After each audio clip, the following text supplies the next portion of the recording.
Não é todavia possível a nenhum dos deuses esquivar-se a cumprir ou tornar irrita a vontade de Zeus, portador da égide.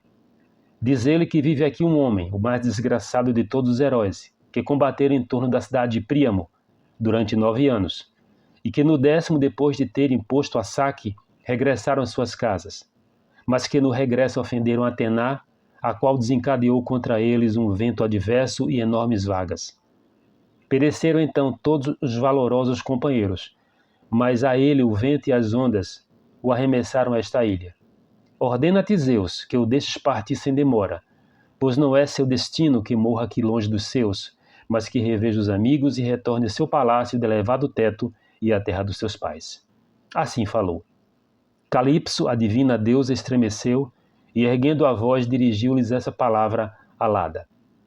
Deuses cruéis e mais propensos à inveja que ninguém, que recusais às deusas o direito de se unirem a homens e de aceitarem as claras em seu leito o mortal que lhe seja caro.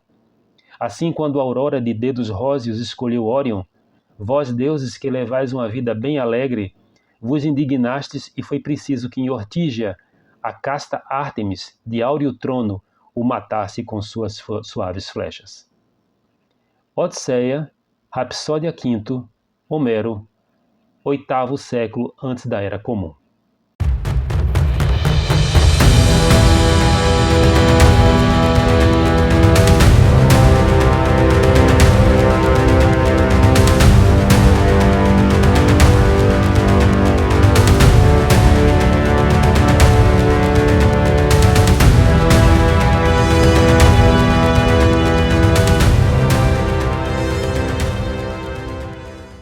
Olá, sejam todos muito bem-vindos ao canal Mitologia Grega de A a Z. Meu nome é Sérgio Paulo de Melo Feitosa, sou mestre em Ciências da Religião e psicólogo clínico. É um prazer estar aqui mais uma vez, trazendo conteúdos relacionados à mitologia grega, ao mito grego, aos deuses, aos heróis, às suas gestas, às suas aventuras. É um prazer estar aqui mais uma vez.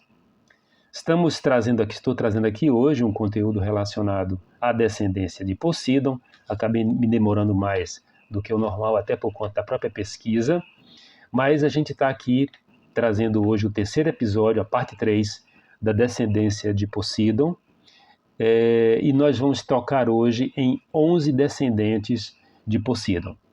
Alguns são bem conhecidos, outros não tão conhecidos assim, e no caso, por exemplo, como eu já tinha comentado em relação a uma descendência com menos informação, eu vou fazer apenas o comentário e a gente vai passar, e ainda que outros tenham bem mais elementos, sejam bem mais importantes na mitologia, e aí eu vou fazer algum comentário mais extenso, inclusive passando pelos textos clássicos, os textos, as fontes primárias mesmo desses mitos, tá? Então, quem são os personagens que eu vou tocar hoje aqui nesse conteúdo? Então, eu vou falar do Órion, essa citação que eu fiz agora da Odisseia, né? O Polifemo, o Crisômalos, uma dupla de gêmeos, né, que é o Agenor e Belo. Eu vou fazer, inclusive, futuramente um conteúdo só sobre os gêmeos na mitologia grega, porque existem vários personagens que são muito importantes, que são gêmeos, talvez o mais famoso, a mais famosa dupla de gêmeos, Apolo e Ártemis, e depois, no caso, Castor e Pólux. Mas eu vou, obviamente, mais para frente, falar mais detidamente sobre eles. O Abas, que é um argonauta, aliás, já estou montando um conteúdo relacionado aos argonautas, porque chega um ponto aqui nesse conteúdo que nós estamos desenvolvendo aqui agora, uma conexão com exatamente eles, tá? Relacionado, inclusive, ao Crisômalos, né? O Criosômalos. O Aqueu, o Almopus, o Aloeus, o Autepus e o Anfímaros. Esses são os descendentes que nós vamos comentar hoje aqui. Eu vou fazer um pouco uma inversão, tá? Dos menos conhecidos para os mais conhecidos, ok? Então, quero deixar aqui um abraço a quem chegou aqui ao canal por alguma indicação do YouTube. Seja muito bem-vindo. Se você não for inscrito, vou pedir que você se inscreva no canal, que você ative as notificações e dê o seu like, porque você fazendo isso vai fortalecer bastante o nosso canal aqui. E quero deixar um forte abraço para todas as pessoas inscritas que têm reagido, que têm deixado algum tipo de comentário e de reação em relação às postagens. Muito obrigado.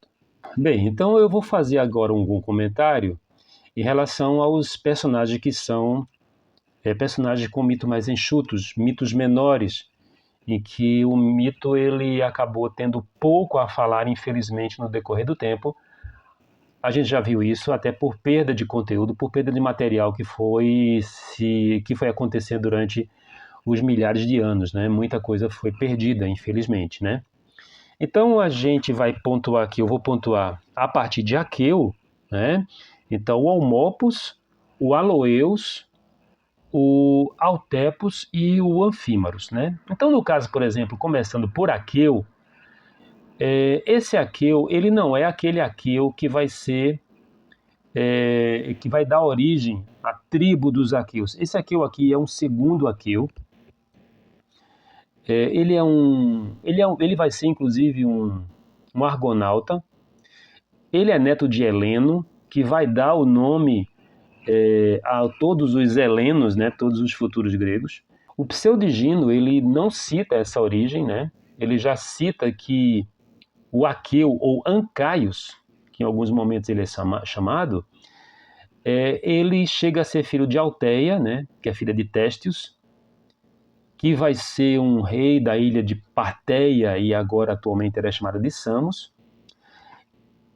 E durante a expedição dos argonautas, havia um timoneiro de Argos, do navio Argos, que era o Tifes, e durante o percurso, o Tifes ele adoeceu, do qual inclusive ele acabou morrendo. Então foi exatamente o Aqueu, esse argonauta, filho de Poseidon, que acabou substituindo o Tifes no timão. Foi ele que levou, ele acabou chegando até a Cólquida e foi ele que voltou, foi ele que trouxe de volta o navio Argos, tá? Então ele vai ter essa ação, essa gesta, e é importantíssimo, ele é um argonauta, mas em relação, por exemplo, a maiores detalhes do seu personagem, a gente não sabe não temos maiores informações. Temos um outro chamado Aloeus. O Aloeus ele é citado, inclusive, pelo Pseudo-Apolodoro como um rei na Tessália, que fica no norte da Grécia, tá? Ele vai ser rei de um local chamado Canace, e são as informações que nós temos em relação a ele. Ao Autepos, né, o Autepos, esse vai ser rei de Troizenos. Ele é filho de Poseidon com uma personagem chamada Leis, e ele vai ser rei dessa cidade de Troizenos, que é no sul da Grécia, na Argólida. Também não temos maiores informações sobre ele. Temos o Anfímaros. O Anfímaros ele é um rei também. Ele vai ser rei de uma cidade aos pés do Monte Helicon. Não sei se vocês recordam, eu tinha comentado que muitas vezes nas postagens ou nos conteúdos relacionados a Poseidon, sempre se associa a Poseidon a ser pai de monstros ou malfeitores. E nós podemos perceber claramente no mito, inclusive a partir agora dessa relação, de que Poseidon também era associado a ser pai de reis. Não temos maiores informações se o Anfímaros seria um rei tirano ou não. Pelo menos até onde eu consegui identificar, localizar, não tem maiores informações, tá? E finalmente, desse grupo que tem menos informações, temos o Almopos. Ele é um rei da Almopia, que era uma cidade que ficava na região da Trácia, também norte da Grécia, e ele era filho de Poseidon com uma divindade marinha chamada Ele, que não é a Ele que vai estar associada ao Helesponto, né, o mar de Ele, do qual também se faz uma conexão com o Crisómalos, né, que é o que vai dar origem ao Velocino de Ouro, que vai estar conectado também ao mito dos argonautas. Essa Ele aqui é uma divindade marinha. Existem poucas informações em relação a ela, mas esse rei aqui, Almopos, então ele vai ser filho de Poseidon com essa divindade marinha. Não existem informações se, pelo fato de ele ser filho de duas divindades, se ele seria também um ser divino. Não há informações, pelo menos não consegui informações nesse ponto, tá? E aí agora nós vamos passar para o conteúdo relacionado aos personagens mais importantes, que eu até separei. Então deixei os 5 com menos conteúdo aqui para o início, e agora nós vamos para os 6 com mais conteúdos, né? Que é o Órion, o Polifemo, o Criosômalos e Agenor e Belo e o Abas, tá? Que é um argonauta, assim como aconteceu com Aqueu, que também era um argonauta. Então eu vou começar aqui com uma citação do Hesíodo na obra Astronomia, que está sendo citado. Na verdade é um fragmento do Pseudo-Erastótenes, e o autor, essa obra é 8º ou 7º século antes da Era Comum. Ele diz o seguinte, tá? Então é um fragmento do Hesíodo citado pelo Pseudo-Erastótenes. Órion, Hesíodo conta que ele era filho de Euríale, filha de Minos e de Poseidon, e que lhe foi dado como dom o poder de andar sobre as ondas, como se estivesse em terra firme. Quando chegou a Quios, violentou Mérope, filha de Enopião, estando embriagado, mas Enopião, ao saber disso, ficou muito contrariado com a afronta, cegou-o e expulsou da região. Então Órion chegou a Lemnos como um mendigo e lá encontrou Hefesto, que teve pena dele e lhe deu Cedalion, o próprio servo, para guiá-lo. Assim Órion carregou Cedalion nos ombros e o levava consigo enquanto lhe indicava os caminhos. Então ele chegou a fragmento. Órion foi para o leste e parece ter encontrado Hélio, o Sol, e sido curado, retornando então a Enopion para puni-lo. Mas Enopion estava escondido sob a terra por seu povo. Desapontado então em busca pelo rei, Órion partiu para Creta e passou seu tempo caçando na companhia de Ártemis e Leto. Parece que ele ameaçou matar todos os animais da terra. Então, em sua ira, Gaia enviou contra ele um escorpião de tamanho enorme que o picou e o matou. Depois disso, Zeus, atendendo à oração de Ártemis e Leto, o colocou entre as estrelas por causa da sua bravura e o escorpião também como memorial dele, o ocorrido. Então, assim como muitos personagens que têm uma relevância, Órion, que era um personagem considerado belíssimo, ele era um gigante belíssimo, ele é considerado filho de Poseidon, e como disse aqui o próprio Hesíodo, de Euríale, né? Que é uma divindade também. Então, a origem de Órion, ela vai se mesclar com diversas situações, ela vai se misturar com diversos construtos mitológicos, dando ele como sendo um indivíduo ou um ser que oscilava entre a justiça e a injustiça, entre a ação boa e ser pervertido, uma perversão, né? Então aqui o próprio texto do Hesíodo, ele fala de uma violência que ele cometeu embriagado contra uma princesa e que ele foi cegado, né? Ele perdeu a visão por conta do pai dela, que o cegou e o expulsou, né? Então ele vai chegar até Hefesto vai ficar com pena dele, ele vai ser levado até Hélios, não é Apolo aqui, né? Então é Hélios, e que nesse momento se confunde com Apolo, porque tem os textos que dizem que não foi Hélios que o curou da cegueira, mas foi Asclépios, né? Filho de Apolo, e quando ele volta para vingar-se, só que ele não encontrou mais Eunopion. A gesta seguinte é que ele vai fazer parte, ele vai acompanhar Ártemis e vai acompanhar Leto. Já em outros relatos dizem que ele se apaixonou por Ártemis e por tentar violentá-la, ela que matou ele. Outros relatos dizem que por ele andar com Ártemis durante muito tempo, ele provocou o ciúme de Apolo e foi Apolo que o matou. Então, esse relato aqui em relação à questão de que ele pensou em matar todos os animais da terra, isso está muito associado a uma característica de muitos personagens mitológicos, que eu já comentei aqui, que é a híbris, né? O descomedimento. Então, ele apresenta essa híbris, ele apresenta esse descomedimento, e ele acaba sendo morto, né? Ele sendo morto. No caso, ele sofre uma apoteose. E uma coisa que é interessante que acontece ali naquele relato que eu falei da Odisseia, né? Quando Calipso ela começa a lamentar pelo fato dela ter que liberar Odisseu para com que Odisseu voltasse até Ítaca, ela recorda de que Órion teve um relacionamento com Eos, que é a Aurora, né? Que os deuses acabavam não conseguindo ficar quietos quando vinham a alegria, o prazer, a satisfação de alguém, que se coaduna bastante com a imagem de que Órion foi morto por ciúmes, né? Ou por Apolo, ou o próprio Zeus, inclusive, que é associado a ter matado ele. Ele vai sofrer uma apoteose.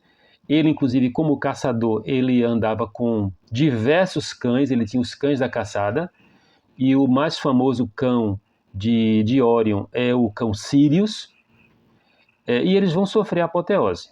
No caso do escorpião, que é colocado para matá-lo, né, que aí seria uma outra versão da sua morte, esse escorpião também foi colocado no céu como uma forma de reconhecimento de quem Órion tinha sido, de importância em relação a Ártemis e Leto. Mas há controvérsias, né, como se diz, porque o mito acaba se mesclando entre ações equilibradas do personagem e ações desequilibradas. Pelo fato de ter sofrido a apoteose, podemos pensar numa situação mais lógica de que ele seria um personagem importante positivamente, né? Porque os deuses não iriam provocar uma apoteose de um criminoso, ele seria lançado no Tártaro, como todos os criminosos, os grandes criminosos da mitologia. No caso dele, não.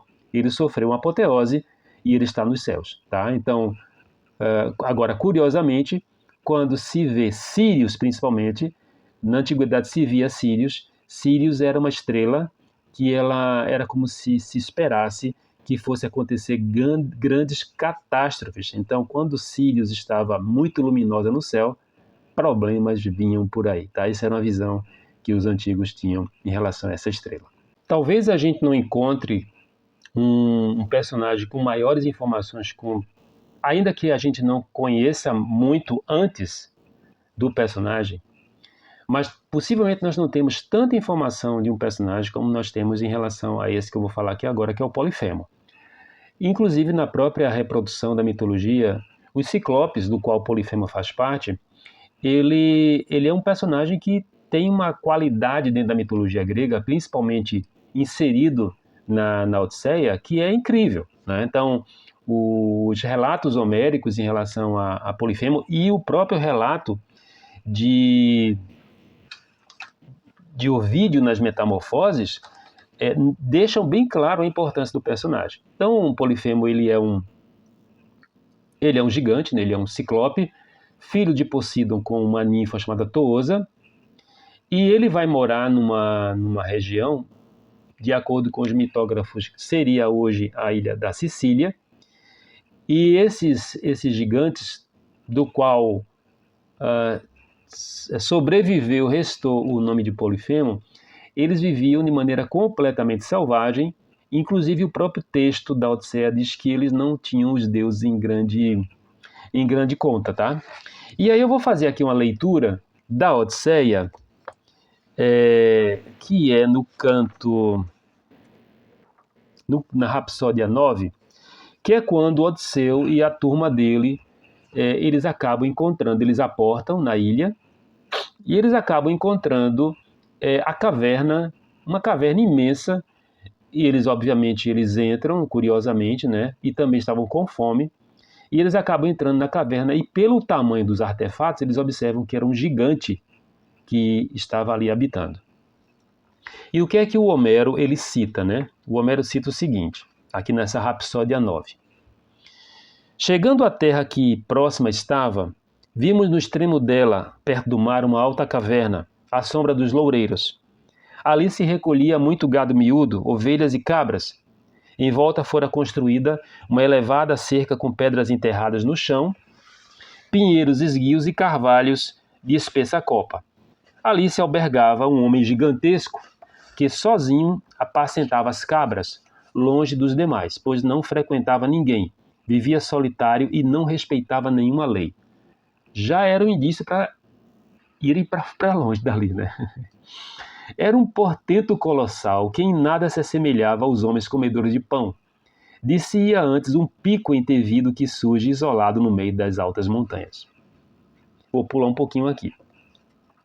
Rapidamente chegamos à caverna, mas ele estava ausente, ocupado em apacentar suas gordas ovelhas. Entrados, fomos no antro, íamos admirando tudo. Grandes grades vergavam com o peso dos queijos, nos estábulos comprimiam-se anhos e cabritos separados por tabiques, de um lado os mais velhos, de outro os medianos, e por outro, enfim, os recém-nascidos, vaso de metal, extravasando soro, alguidares e gamelas de que se servia para a ordenha. Então os companheiros me solicitaram que, antes de mais nada, consentisse que tomassem queijos, que agarrássemos depressa nos currais anhos e cabritos e que os levássemos para a nau ligeira e nos fizéssemos ao largo sobre a salsa onda. Todavia não me deixei persuadir, o que teria sido muito melhor. Eu queria vê-lo e esperava que ele me oferecesse presentes de hospitalidade. Mas a aparição do ciclope devia ser fatídica para meus companheiros. Acendemos o lume, oferecemos um sacrifício e, tomando alguns queijos, comemo-lo. Em seguida, quedamos sentados no interior da gruta, aguardando. Ei-lo que entra, reconduzido o rebanho, carregando um enorme feixe de lenha seca para preparar a ceia. Jogou por terra no interior da caverna com tal estrupídio que de medo nos precipitamos para o fundo da caverna.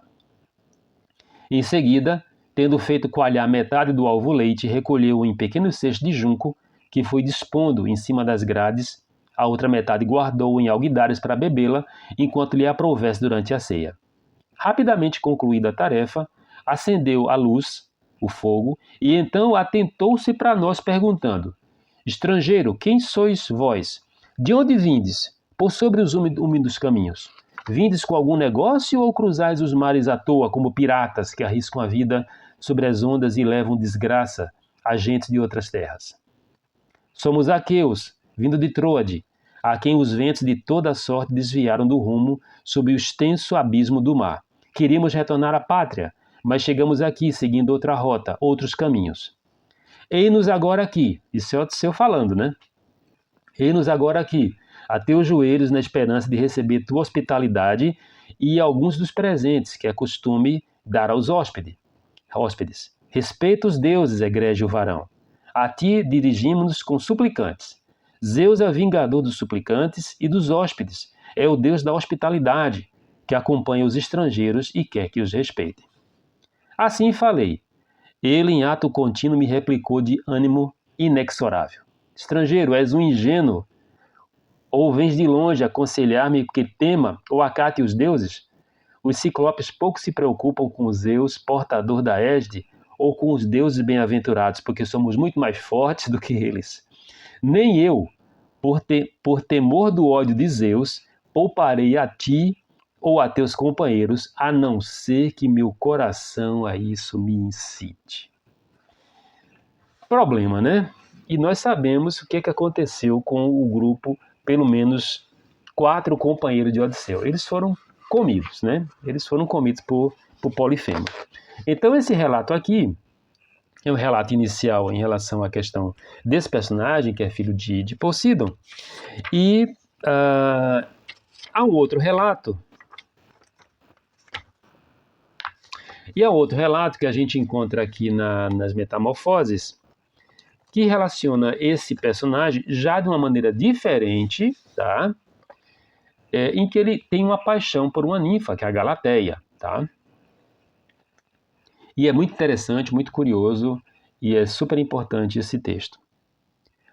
Assis era filho de Fauno e da ninfa Simetide.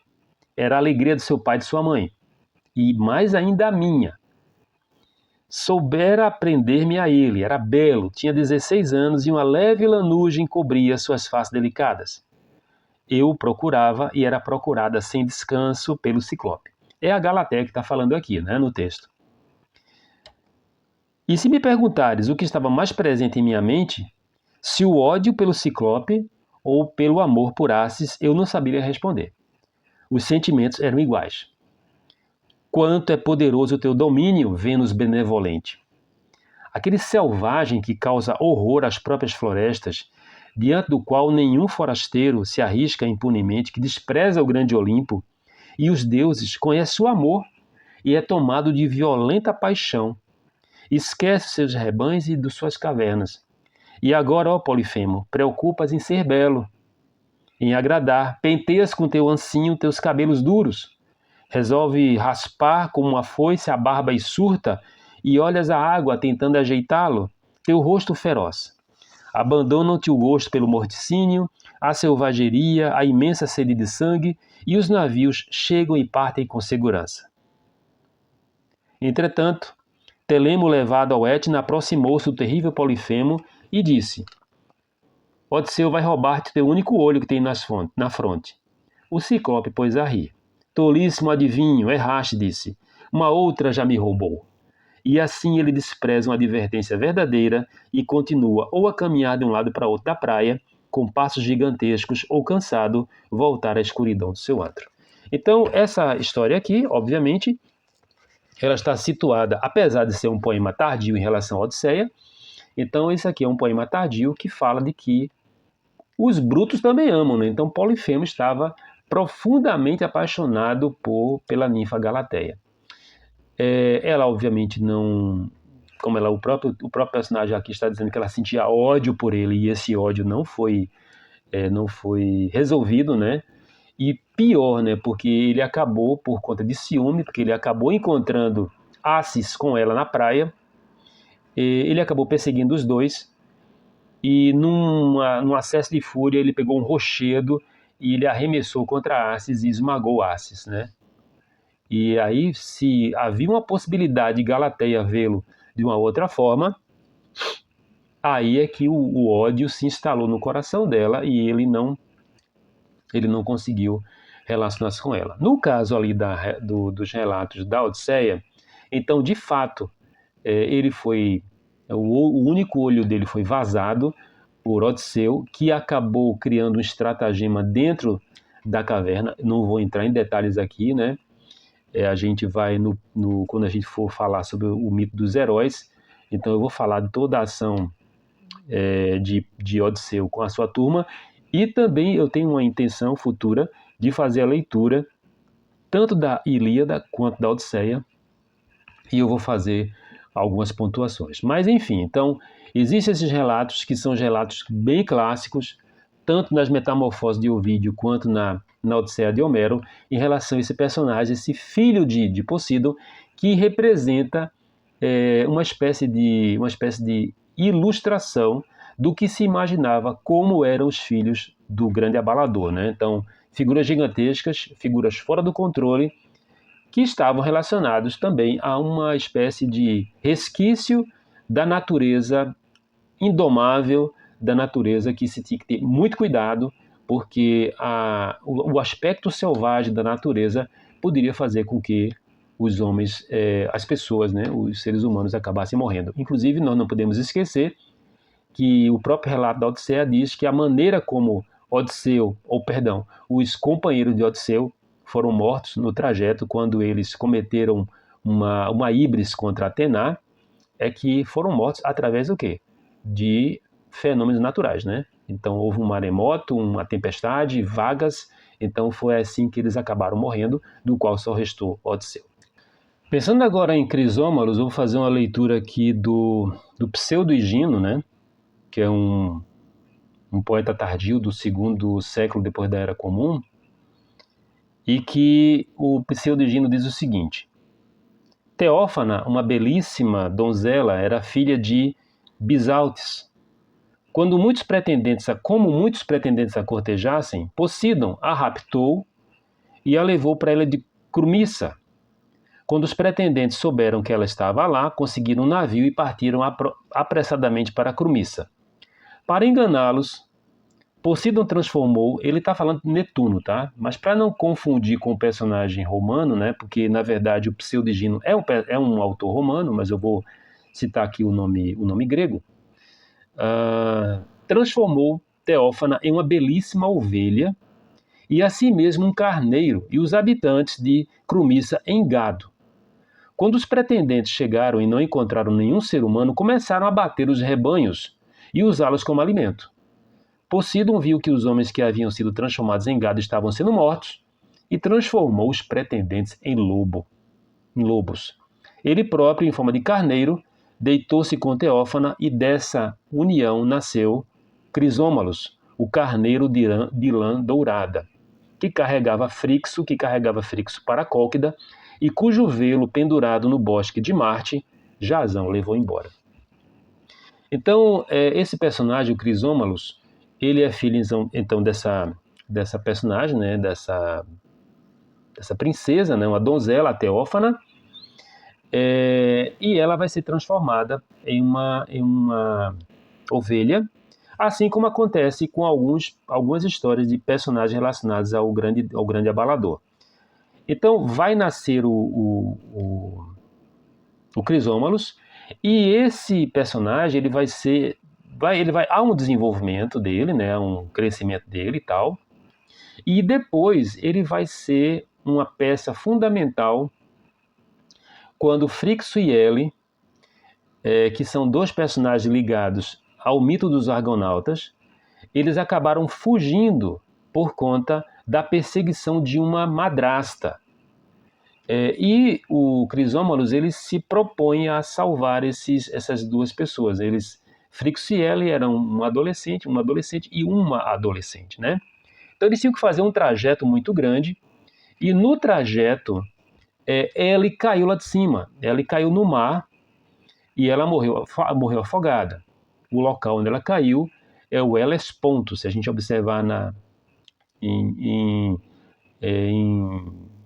mapas geográficos, vamos encontrar ali o Helesponto, que quer dizer o mar de Helle. Frixo conseguiu chegar. De acordo com alguns relatos, foi o próprio Crisômalos que pediu que ele próprio fosse o sacrifício daquela ação, né? Nós sabemos que muitas das ações dos personagens gregos em relação à mitologia grega, havia um sacrifício para que os deuses fossem propícios. Como eles conseguiram, como pelo menos 50% da gesta conseguiu ser feita, então ele próprio pediu para ser sacrificado aos deuses, tá?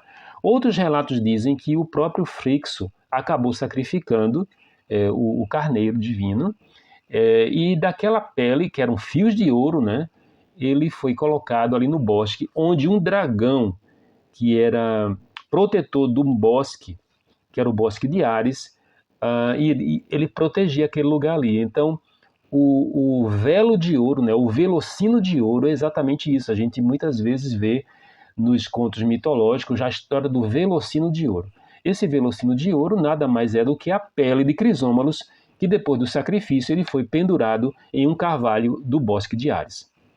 O mito diz que depois desse sacrifício, Crisômalos foi entronizado, ele foi levado aos céus, e lá ele está, ele sofreu, assim como aconteceu com Órion, uma transformação dele em uma constelação. Órion é uma constelação, e Crisômalos é a constelação de Áries. E quando a gente vê no céu, então se nós conseguirmos identificar a constelação de Áries no céu, é exatamente uma recordação desse filho de Poseidon que sofreu essa apoteose, sofreu essa entronização. E vejam que é interessante aquilo que eu tinha comentado num certo momento aqui, é mais um personagem, filho de Poseidon, que é um personagem justo, né, e que recebe a apoteose, tornando-se uma das estrelas, uma constelação que está no céu. Em relação a Agenor agora, né, que eu tinha falado Agenor e Belo, o Agenor ele tem uma complexidade muito maior do que o personagem do Belo, ainda que o Belo ele possa ser bem citado. Eu vou dar enfoque aqui nesse momento ao Agenor, né, porque depois eu falarei do Belo. Para vocês terem uma ideia, eu encontrei 14 personagens que têm o nome Agenor. Então tem esse Agenor que a gente vai falar aqui agora, tem um príncipe tem um rei de Argos, tem um príncipe egípcio, tem o noivo de Andrômeda, que é um Agenor, tem um Agenor filho do rei Pleuron, Tem um dos Nióbidas, que é um Agenor. Esse mito da Níube é inacreditável, a gente vai falar sobre. Eu não vejo a hora de falar sobre esse mito da Níube. Tem um Agenor que está no combate dos 7 contra Tebas. Tem um Agenor que ele é filho de Fegeu, tá? Tem um Agenor que é personagem na Ilíada, filho de Antenor. Há um Agenor que é filho do rei Éolo, que eu tinha até comentado na outra gravação. Há um Agenor que é um dos pretendentes de Penélope. A gente pode lembrar que Penélope vai ter 107 pretendentes, tá? Vou citar eles, inclusive. Há um Agenor que é filho de Areus. E, finalmente, um Agenor que é pai de Cípilos. Então, a complexidade do personagem está aqui. No caso desse Agenor, então ele é filho de Poseidon com uma personagem que é a Líbia, né? Então ele vai ter 5 esposas no decorrer do tempo, né? No decorrer do período. A Argíope, a Antíope, a Telefasa, a Droga e a Novato, que são esposas dele. De filhos, ele vai ter 12 filhos. Vai ter a Europa, o Cádmo, Fênix, Sílix, Isaías, Mélia, Eidoteia, Fineu, Taiágite, Tassos, Cefeu e Cirus. O Agenor é aquele rei que, quando houve o rapto de Europa por Zeus, ele chamou os filhos assim, é o seguinte, a irmã de vocês, eu já comentei aqui, ele disse, a irmã de vocês desapareceu, ela tinha sido raptada por Zeus em forma de touro, né? Só voltem quando vocês encontrarem a irmã de vocês. E eles nunca voltaram, eles foram embora, né? Quando souberam que Zeus tinha sido o raptador da irmã, eles não voltaram mais, né? Então Agenor ele vai ser um rei fenício, né? Ele vai ter é o rei da cidade de Tiro, na Fenícia, que hoje em dia nós temos aquela região ali do Oriente, né? Do Oriente Médio, que seria essa cidade, né? Tiro é uma cidade histórica, tem restos, tem ruínas lá para serem escavadas e tem um conteúdo incrível nesse aspecto arqueológico. E é esse personagem com essa qualificação, né? No caso na Ilíada, Europa tem uma outra origem, tá? Ela é filha de Fênix, mas os relatos mais comuns dão ela como sendo filha. Na verdade, a mais importante de todos esses filhos femininos aqui, de fato, é a Europa, e o Cádmo, que tem também uma história muito interessante que a gente vai futuramente falar, tá? Então, por enquanto, eu vou deixar o Belo de fora. Eu vou falei aqui rapidamente, né, o Agenor e Belo. O Belo eu vou citar ele pontualmente, individualmente. E, finalmente, nós temos agora o Abas. Então, assim como o Agenor, o Abas, existem 12 Abas na mitologia. Então, esse Abas que eu vou comentar... Então, tem um Abas que é um rei de Argos, tem o Abas que é esse que eu vou comentar aqui, que é filho de Poseidon e Aretusa. Tem o Abas que ele vai dar origem ao mito do lagarto, que ele foi transformado por Deméter num lagarto. Tem um Abas que é filho de Melampos, que foi um adivinho. Tem um Abas que é companheiro de Perseu.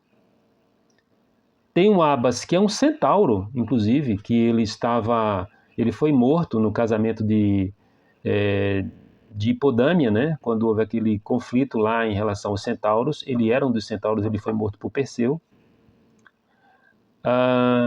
Por Pirito. Tem um Abas que é um defensor de Tebas, naquela história dos 7 contra Tebas. Tem um cocheiro também chamado Abas que está nesse momento do conflito dos 7 contra Tebas. Tem um Abas que participou da guerra de Troia e ele foi morto por Diomedes, ele estava do lado dos troianos, né? Tem um Abas que ele é servo de um rei, que é o Licomedes. Tem um outro Abas que foi defensor de Troia. Então tem dois Abas, defensor de Troia. Esse foi morto por Esténelo. E finalmente tem um Abas que é companheiro de Diomedes, né? Que é um dos baluartes dos gregos, né? Então ele vai ser um personagem bem importante. Ele vai fundar uma tribo, que é a tribo dos Abantes, tá? A gente vai, inclusive, encontrar essa tribo sendo citada dentro da mitologia de diversas maneiras. E ele acabou sendo, como ele fundou a tribo, ele vai ser o seu primeiro rei, né? Então, assim como vários personagens que dão origem a povos, no caso desse Abas aqui, não vai ser diferente. Bom, então nós vamos encerrar por aqui, né? Então o conteúdo ficou um conteúdo meio extenso, mas não tem como a gente fazer menor, né? Pela proposta do próprio canal. Então, o próximo conteúdo eu vou falar sobre os reis da Atlântida, todos filhos de Poseidon, que são o número de 10. E depois eu farei um conteúdo específico sobre o mito de Atlântida, que está no Timeu ou Critias, escrito pelo Platão, tá? Então aqui a gente vai falar sobre isso. Mas isso depois, quando eu tiver falado de todos os filhos de Poseidon, porque senão a gente vai se estender muito, vai demorar muito esse conteúdo. Bom, então se você chegou até aqui, seja muito bem-vindo sempre ao canal Mitologia Grega de A a Z. Meu nome é Sérgio Paulo de Melo Feitosa, sou mestre em Ciência da Religião e psicólogo clínico. Se você não for inscrito no canal, vou pedir que você se inscreva, que você dê o seu like, ative as notificações e seja sempre muito bem-vindo ao conteúdo. Então vou deixar aqui um forte abraço e no próximo conteúdo, os reis da Atlântida, os 10 reis da Atlântida, filhos todos do grande abalador do Senhor dos Mares, Poseidon. Até breve.